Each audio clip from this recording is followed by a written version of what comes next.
Fala, galerinha bonitinha, sejam bem-vindos ao meu canal, eu sou a Camila Silva. Vamos de mais um reactzinho, vamos continuar com a nossa saga do Assassin's Creed do canal do Sandman.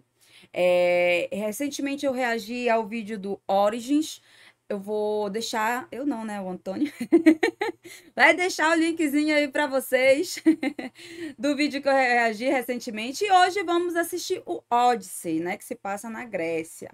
Belezinha? E vamos que vamos pro nosso reactzinho de hoje. Mas antes, galera, não esqueçam de se inscrever no canal, de curtir, de comentar, de ativar o sininho. Isso ajuda muito no crescimento e vocês também podem se tornar membros. Belezinha? E vamos que vamos.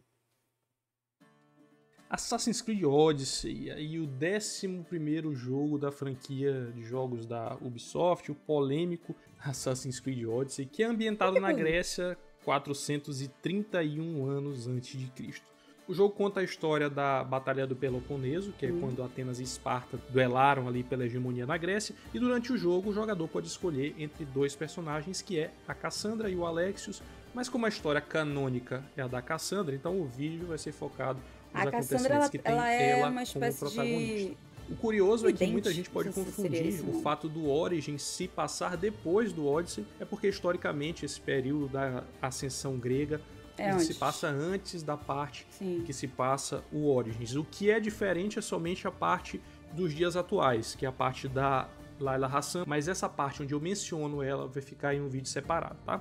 Então, a Cassandra foi condenada à morte pela família e acabou sendo expulsa para o exílio devido a uma profecia que dizia que ela iria trazer a queda de Esparta. E aí, 17 anos depois, já adulta e trabalhando ali como mercenária, ela está precisando de dinheiro e por isso acaba aceitando serviços arriscados, como por exemplo, matar um renomado general espartano. Para ter sucesso, ela vai ter que se infiltrar nessa guerra de Atenas e Esparta, e essa jornada vai levará para destinos inesperados e uma descoberta sobre o seu passado e o legado da sua família. O interessante nesse jogo é que você pode escolher se vai lutar por Atenas ou por Esparta. Assim como outros jogos do Assassin's Creed transita entre passado e presente, como eu falei, e no presente a gente vai acompanhar a jornada da Layla Hassan, mas que nesse caso, como eu disse, a gente vai fazer um vídeo específico. Nesse Por Dentro da História, nós vamos acompanhar somente os eventos do Assassin's Creed Odyssey. Então, bora lá para mais um vídeo. Top! Ai, gente, bom, como vocês sabem, para quem acompanha aqui o canal, claro, né? Eu sou professora de filosofia, né? E assim, a minha especialidade, entre aspas, bem entre aspas, é na Antiguidade Clássica, né? Então, eu gosto muito desse tema, né? Da Grécia Antiga e tal, acho top. Como eu disse, a história se passa 480 anos antes de Cristo. Então, durante ali a famosa Batalha das Termópilas. Para quem não conhece, essa luta inspirou os quadrinhos de 300 de Esparta, do Frank Miller, que depois inspirou o filme do Zack Snyder. Nessa famosa batalha, 300 guerreiros de Esparta, liderados pelo rei Leônidas, lutavam bravamente contra o numeroso exército do Império Persa. E no começo dessa história, é mais ou menos a história que a gente conhece, tirando um pequeno detalhe, que é a lança de Leônidas. Essa lança não é uma lança comum, ela é um artefato especial, pois ela é de uma das peças do Éden, que foi formada pela primeira civilização, que também era conhecida como Iso. Não se sabe tanto sobre eles, apenas que são uma espécie antiga e altamente avançada de seres humanoides que foram ativos vários milênios antes do surgimento das civilizações humanas mais antigas. Essa espécie foi responsável pela criação de poderosos artefatos que são capazes de passar ao seu portador capacidades sobre-humanas. Essa lança é muito bem usada pelo Leônidas, que sai matando todo mundo e levando vários soldados à vitória nessa primeira parte da batalha. Quando as coisas se acalmam, um dos soldados persas capturados revela que os espartanos foram traídos e estão cercados. Essa notícia não deixa o Leônidas muito feliz. Eita, pô! Então, passados esses eventos, a história passa para um futuro não tão distante para nos apresentar a Layla Hassan, que, como eu disse, eu vou falar do conteúdo focado somente na história dela, mas aqui ela utiliza o Animus para acessar as memórias da Cassandra, que é a nossa personagem principal e é quem vamos focar a partir de agora. 49 anos se passaram desde a Batalha das Termópilas, mas a Grécia não sossegou e já vive uma outra guerra, a Guerra do Peloponeso, que foi a guerra entre Atenas e Esparta. A Cassandra agora é uma mercenária e vive exilada na Cefalônia, que é uma ilha na Grécia. Ela possui um falcão de estimação chamado de Ícaros, que ajuda em algumas missões ao longo dessa jornada. Vale lembrar que ela, por alguns motivos que não sabemos até aqui, herdou aquela lança de Leônidas. Quando ela foi exilada, quando ainda era criança, a Cassandra foi acolhida na ilha de Cefalônia por Marcos. O Marcos deve muito dinheiro a Cíclope, que é um poderoso e influente agiota ali do lugar. Preocupada com ele, ela decide trabalhar para um homem chamado de Elpenor. Depois de alguns trabalhos que rendem um certo dinheiro, o Elpenor faz uma proposta mais ousada e de maior ganho financeiro. A proposta seria matar um general chamado de Lobo na cidade de Megares. Ela aceita o trabalho, mas para realizar o serviço ela teria que ter um barco. E o único em Cefalônia que possui um barco é o Cíclope. Pensando em resolver 2 problemas de uma vez só, a Cassandra vai para cima do agiota e o encontra torturando um senhor de nome Barnabás. Esse senhor é capitão do navio Adrasteia e, em agradecimento por Cassandra ter salvo a sua vida e eliminado o Cíclope, ele se oferece junto com toda a sua tripulação para ajudá-la. Durante uma conversa, Barnabás revela que conhece o general Lobo e que seu nome verdadeiro é Nicolaus. Nicolaus é o padrasto de Cassandra, que ela considerava como um pai. Ele a treinou quando ainda era criança e foi um dos responsáveis por exilá-la de Esparta. Para que a gente entenda o que aconteceu, é preciso voltar um pouco no tempo, porque há um tempo atrás, mais precisamente ali quando ela ainda era uma criança, um oráculo do santuário de Delfos profetizou por decreto de um culto chamado de Culto do Cosmos que o irmão recém-nascido de Cassandra, o Alexios, seria responsável pela destruição de Esparta. Portanto, ele teria que ser sacrificado em um monte. Tentando impedir essa barbaridade, a Cassandra acaba empurrando o sacerdote e o bebê também cai desse monte, o que para todo mundo seria fatal para eles. Acontece que matar um sacerdote era um crime capital e Nicolaus é obrigado a eliminar sua própria enteada.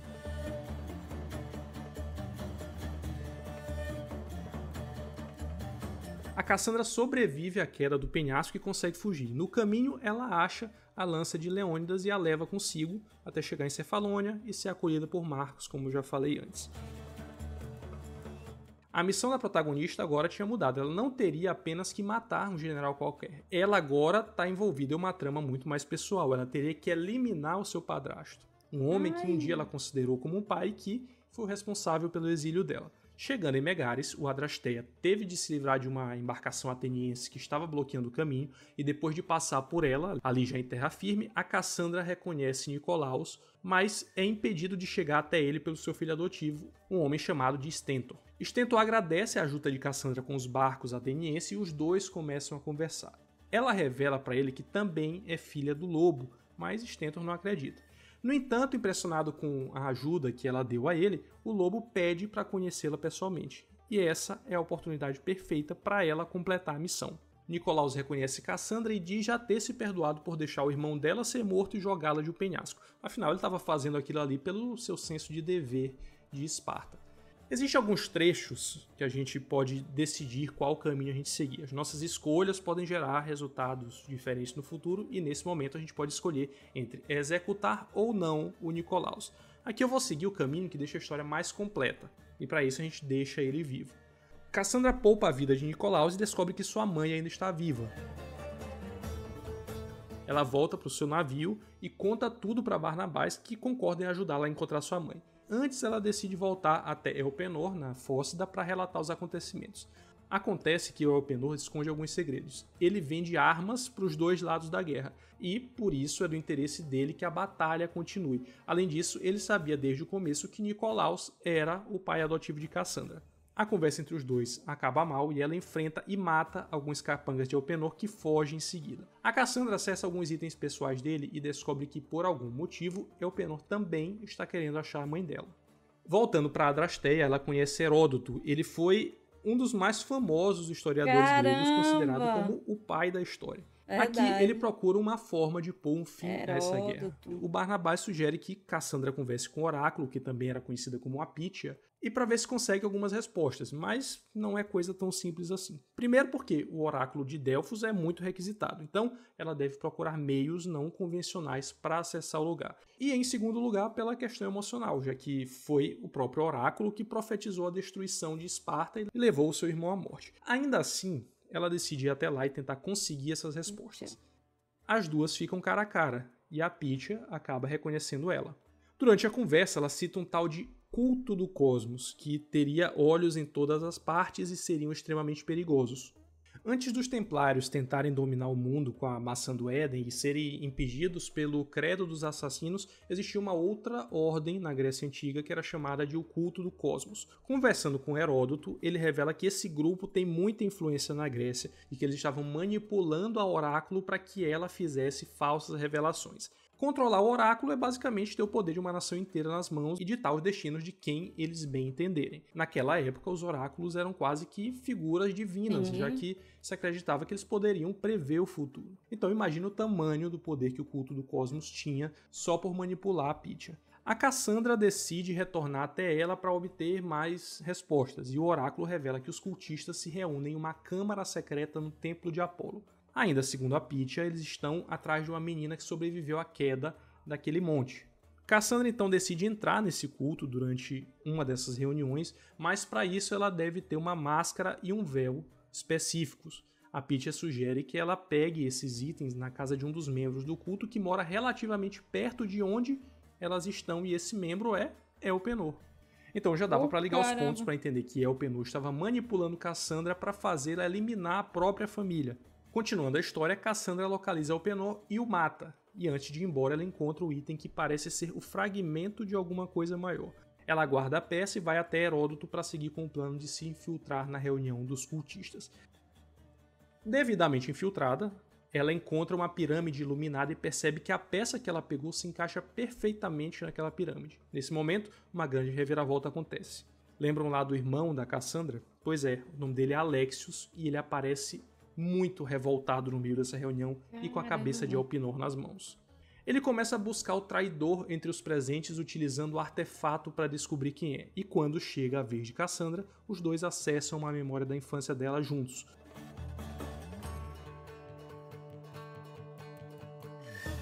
Os dois reconhecem que são irmãos e Alexios decide poupar a vida dela matando uma outra pessoa aleatória no lugar. Fora dali, ela conta tudo para Heródoto, que orienta ela a buscar Péricles, que é o general que poderia ajudá-la a encontrar sua mãe. Mas antes disso, Heródoto e Cassandra tocam na lança e têm uma visão dos últimos momentos do rei Leônidas. Depois eles chegam à conclusão de que ela deve ir em busca de uma tecnologia antiga, lá da primeira civilização, que poderia se encaixar perfeitamente nessa lança. Essa tecnologia fica na ilha de Andros, e é para lá que a Cassandra vai. Em Andros, ela dá um upgrade na sua lança e encontra o seu irmão mais uma vez, que não quer mais ser chamado de Alexios. Eles conversam ali, tem um diálogo mais acalorado e depois se separam. A Cassandra parte com Heródoto para Atenas a fim de encontrar Péricles. Acontece que Péricles não era muito querido pelos atenienses por querer o fim da guerra. Para quem não sabe, o personagem real que inspirou esse que a gente vê no jogo foi um grande estadista e um dos principais responsáveis pelo desenvolvimento do sistema democrático ateniense. Voltando para a história, a Cassandra consegue falar com Péricles, que resolve ajudá-la. Na verdade, ele que possibilita ali o acesso à Ele organiza o acesso dela para um evento com pessoas importantes que podem contribuir com informações. E antes de entrar nesse evento, a Cassandra encontra Phoebe, que é uma velha conhecida dela de Cefalônia. Phoebe saiu da sua cidade natal para trabalhar para uma mulher chamada de Aspásia. Durante a festa, a Cassandra consegue algumas pistas sobre sua mãe até a entrada de Aspásia no evento. Aspásia era uma cortesã em um grupo conhecido como Héteras. As duas conversam e Aspásia sugere que Cassandra converse com uma mulher chamada de Xênia, em um lugar chamado de Céus, pois essa mulher poderia ajudar no paradeiro da sua mãe. Depois do evento, ela começa a seguir as pistas que ela recebeu. Primeiro ela vai até Céus para falar com a tal da Xênia. Ela consegue contato com uma mulher que revela que a sua mãe agora atende pelo nome de Fênix e que fazia parte do seu grupo até pouco tempo, mas que havia partido para Sudeste. A Cassandra segue outras duas pistas que recebeu naquele evento e depois de passar por Corinto e fazer alguns serviços em troca de mais informações para uma mulher chamada de Antousa, ela vai até Argos para falar com Hipócrates, outro contato que poderia ajudá-la. Ele revelou que o contato dele com a mãe dela foi rápido e que ela teria partido em direção ao santuário de Asclépio. Nesse lugar, Cassandra encontra uma mulher chamada de Crises, que faz algumas revelações importantes sobre o passado de sua mãe e do seu irmão. Depois que o Alexios foi jogado do monte, a mãe dele conseguiu encontrá-lo ainda vivo, mas muito machucado. Desesperada, ela levou ele até Argos e foi recebido por Crises, que prometeu ajudar. No entanto, Crises, querendo ter um filho, mentiu para a mãe dela, dizendo que não conseguiu salvar Alexios. o que deixou a mãe dela arrasada, acreditando que ela perdeu seus 2 filhos. A Crisis rebatiza Alexios para Deimos e o cria como um filho, e o detalhe é que ela está contando tudo isso tranquilamente com outro bebê nos braços. A essas alturas, você já deve ter entendido que ela também é um membro do culto do Cosmos. E aí as coisas começam a esquentar entre as duas, a Cassandra salva o bebê e depois vai atrás de Crisis e a elimina. Quando a Cassandra volta para Atenas, ela se depara com um novo problema. A cidade foi assolada por uma praga e essa praga acometeu gravemente o Péricles. Pensando em salvá-lo e salvar os outros, a Aspásia organiza a retirada para um lugar seguro no barco de Anastásios. O problema é que ninguém está conseguindo encontrar Phoebe e por isso a Cassandra vai atrás dela. Infelizmente, ela não achou a menina a tempo de salvá-la dos soldados do culto, furiosa com a perda, já que ela era uma garotinha que tinha uma afinidade muito grande com a Cassandra. Daí a Cassandra volta para o templo e encontra o seu irmão Alexios, acompanhado de 2 soldados. Ele havia acabado de assassinar o Péricles. Os soldados são mortos por ela, mas Alexios consegue fugir. Na sequência, a Cassandra se reúne com Sócrates, Hipócrates e Aspásia e sugere que eles se retirem da cidade, pois o lugar está completamente tomado pelos cultistas. O Sócrates é o único que decide não ir embora.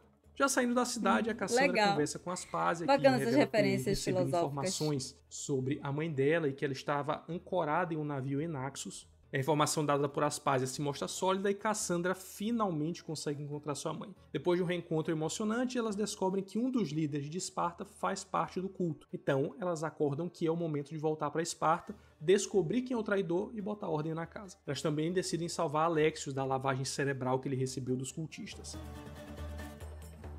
Coitado, Alexios.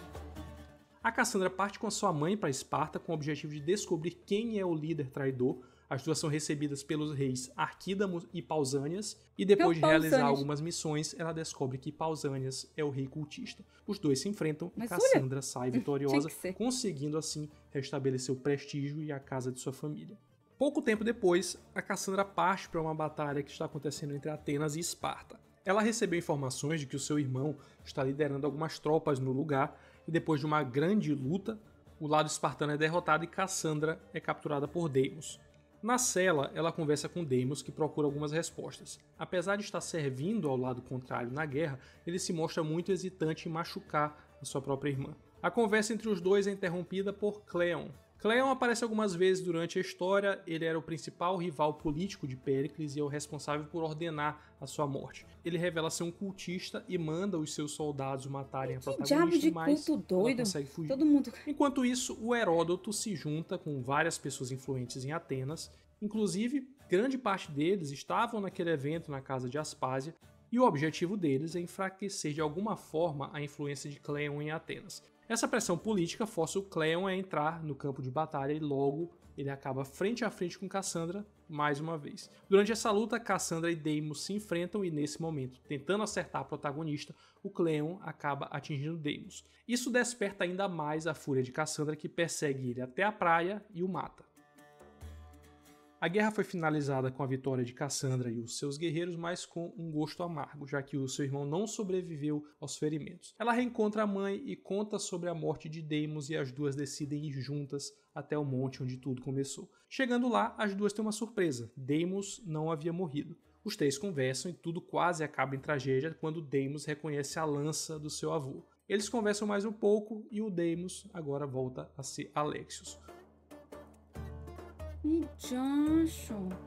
Os 3 voltam para casa em Esparta, encontram o Nicolaus e o Stentor, que é o filho adotivo dele, e com a família toda reunida novamente, eles fazem um jantar para comemorar o fim desse arco da Cassandra. Esse arco dessa família terminou aqui, mas ainda existe uma outra saga, que é a saga dos cultistas. Para realmente estabelecer a paz, ela precisava destruir o culto do Cosmos. Nome após nome, ela vai eliminando todos até chegar no último, e o grande chefe de todos os cultistas, para a surpresa de todos, era a própria Aspásia. Isso mesmo que vocês ouviram. A grande líder do culto do Cosmos estava bem debaixo do nariz da Cassandra o tempo inteiro. O objetivo dela era conquistar todo o controle da Grécia, já que, segundo ela, os governantes não estavam fazendo bem o seu papel, e depois de muita conversa fiada, fica a cargo de você decidir se elimina a Aspásia ou não. A decisão em si não vai fazer tanta diferença para os rumos da história, uma vez que esse arco também se encerra aqui. Com quase tudo resolvido na sua vida, a Cassandra é incentivada pela sua mãe para ir até a ilha de Tera conhecer o seu pai biológico. Chegando lá, ela conhece o seu pai, que é ninguém menos que Pitágoras, que ele ainda estava vivo graças ao cajado Hermes Trismegisto, que é um artefato ISO. Eu imagino que todos vocês já devam ter ouvido falar de Pitágoras, sim. que é o filósofo, matemático grego, e aqui, no caso do jogo, ele é o pai da Cassandra. Segundo ele, esse local de encontro entre eles seria um portal para a Atlântida. Sendo assim, era importante selar essa passagem. E nesse momento a gente entende que Ícaros também tinha sido enviado por Pitágoras para zelar e observar Cassandra. Depois dessa conversa, o Pitágoras fala do verdadeiro propósito que a teria levado até aquele momento. Não era para conhecer o seu pai biológico apenas, mas também para selar a passagem que liga a Atlântica ao nosso mundo. Para ele, aquele lugar tinha um valor inestimável e aqueles segredos, de forma alguma, elas poderiam cair nas mãos erradas. Então, a Cassandra aceita o desafio, parte para essa missão. No caminho ela precisa derrotar diversos monstros mitológicos. Ela enfrenta ali a Medusa, a Esfinge, o Ciclope e o Minotauro, Bacana. todos em uma forma holográfica que é justificada dentro desse universo aqui graças às peças do Éden. Após ela terminar essa missão, ela assume o bastão e o legado de Pitágoras, que logo em seguida morre após entregar o bastão para ela. No entanto, a história de Cassandra tem o seu desfecho nos tempos atuais. Como eu falei, eu vou fazer um vídeo da história da Layla, vai ser um vídeo à parte, mas esse final aqui, ele é meio que obrigatório eu comentar essa cena, porque depois de acompanhar as memórias da Cassandra no Animus, a Layla se dirige para o mesmo lugar onde a Cassandra recebeu o cajado do Pitágoras. E para surpresa dela, ela ainda está viva desde aquele tempo, ou seja, viva e idêntica à sua aparência de séculos atrás. A Cassandra revela conhecer a Layla e enxerga nela uma chance de trazer o equilíbrio ao mundo que vive em constante guerra entre assassinos e templários. Ao passar o bastão para Layla, ela pede para que quando a Layla terminar sua missão, ela o destrua e destrua todos os artefatos ISO. Assim que o cajado muda de posse, a Cassandra envelhece quase que instantaneamente e morre logo em seguida.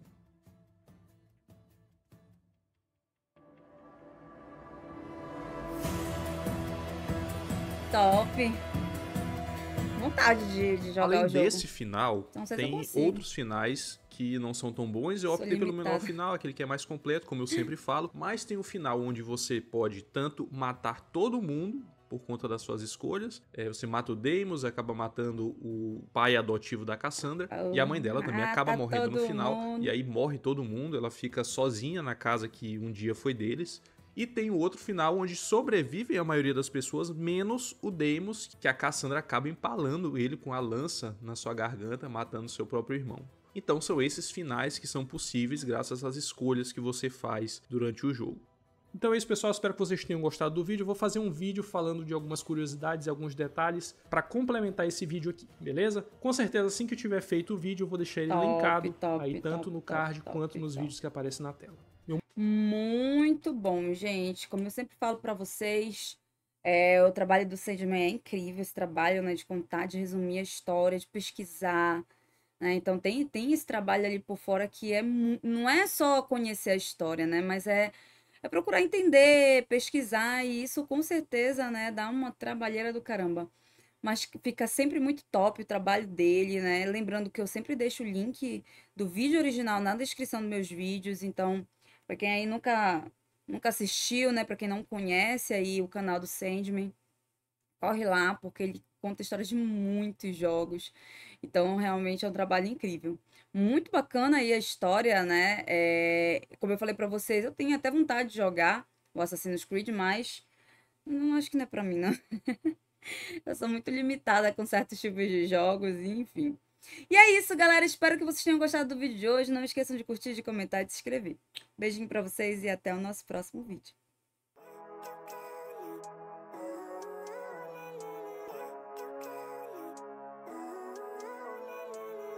Living life, every day, late at night, not okay. All I want, and I pray, all I need are some better days.